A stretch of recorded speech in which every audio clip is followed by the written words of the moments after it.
Assalamualaikum warahmatullahi wabarakatuh. Perkenalkan nama saya Hambali dengan NPM 2308260246.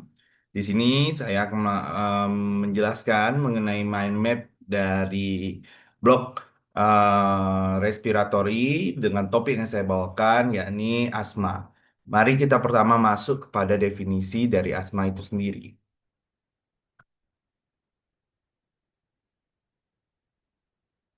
Secara definisi, asma adalah penyakit yang bersifat heterogen yang biasanya ditandai dengan peradangan kronis pada saluran napas. Asma didefinisikan berdasarkan riwayat gejala pernapasan seperti mengis, sesak napas, rasa sesak di dada, dan batuk yang bervariasi dari waktu ke waktu dalam tingkat keparahannya, serta disertai um, dengan hambatan aliran udara ekspirasi yang juga bervariasi. Dari definisi kita beralih ke klasifikasi. Klasifikasi, klasifikasi asma terdiri dari em, ada empat. Asma intermittent ditandai dengan gejala yang terjadi kurang dari 2 kali seminggu atau tidak mengganggu aktivitas fisik normal. Pasien biasanya tidak mengalami gejala pada malam hari dan fungsi paru normal di antara di antara di antaranya. Kemudian asma persisten ringan di mana gejala muncul lebih daripada 2 kali seminggu, namun tidak setiap hari. Gejala malam hari terjadi 3 sampai 4 kali sebulan dan mungkin sedikit mengganggu aktivitas. Kemudian ada persisten sedang, yang dimana gejala harian dan kebutuhan rutin terhadap inhaler pereda cepat. Gejala malam lebih sering, aktivitas sehari-hari terganggu secara signifikan. Kemudian asma persisten berat ditandai dengan gejala terus-menerus sepanjang hari dan juga malam, sering kambuh dan em, aktivitas fisik sangat terbatas. Dari klasifikasi kita ke gejala klinis. Di gejala klinis ada dyspnea atau sesak napas. Ini terutama setelah aktivitas fisik, saat cuaca dingin ataupun saat malam hari. Kemudian ada batuk kronik intermittent. Ini biasa terjadi di malam hari atau dini hari. Ada wheezing, yaitu bunyi suara napas berbunyi seperti siulan yang muncul saat ekspirasi akibat penyempitan jalan napas. Kemudian ada rasa sesak atau tekanan di dada yang dapat menimbulkan rasa cemas atau panik. Gejala-gejala ini eh, biasanya membaik dengan penggunaan bronkodilator seperti salbutamol atau eh, dan juga berulang dalam pola yang khas yang membedakan dia dari penyakit pernapasan lainnya seperti PPOK dan bronkitis kronik.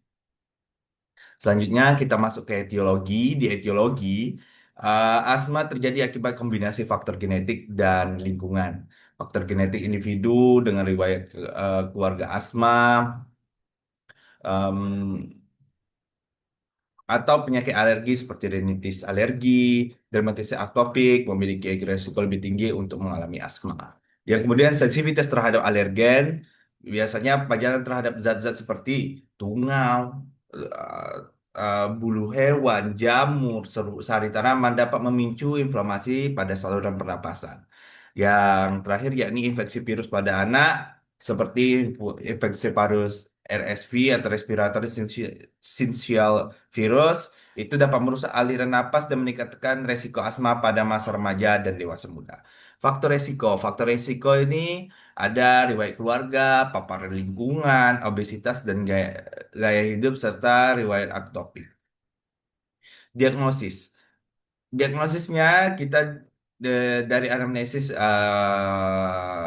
dokter dapat menilainya dari menanyakan frekuensi, em, pola gejala, pemicu gejala, misalnya dingin, debu, aktivitas fisik, serta riwayat keluarga. Kemudian pemeriksaan fisik dilakukan mendeteksi seperti suara wheezing, tanda kerja napas meningkat, terutama saat eksersarbasi.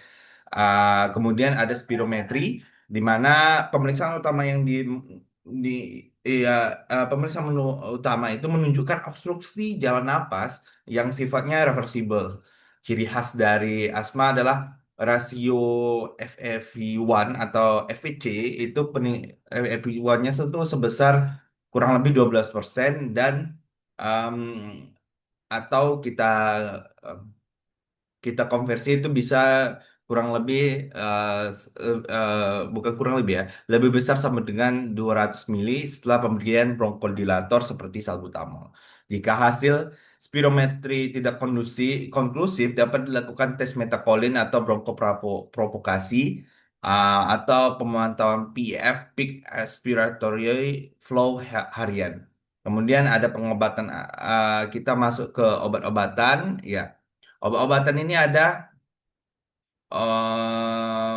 dua, ya ini obat controller untuk pengendalian jangka panjang, ada pereda gejala akut seperti gejala akut. Kalau obat controller ini biasanya inhaled corticosteroid, bisa itu budesonide atau fluticasone. Kalau acting beta dua agonis atau LABA itu sementarol, formoterol. Kalau long acting muscarinic antagonis atau LAMA itu um, tiotropium, biasanya ada kombinasi tambahan seperti ICS plus LABA, itu Symbicort atau si Seretide. Kemudian obat reliever seperti yang digunakan,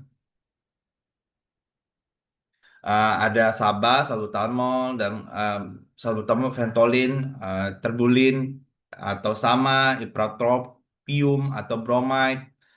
Am, Kalau kasus-kasus berat biasanya digunakan juga kortikosteroid oral, prednison dalam jangka pendek dan atau pada saat eksaserbasi. Pencegahan yang ini pertama menghindari asap rokok sebagai perokok aktif maupun pasif, kemudian menghindari alergen sejak dini seperti mengurangi debu, menjaga kebersihan tempat tidur dan menghindari makanan pemicu alergi.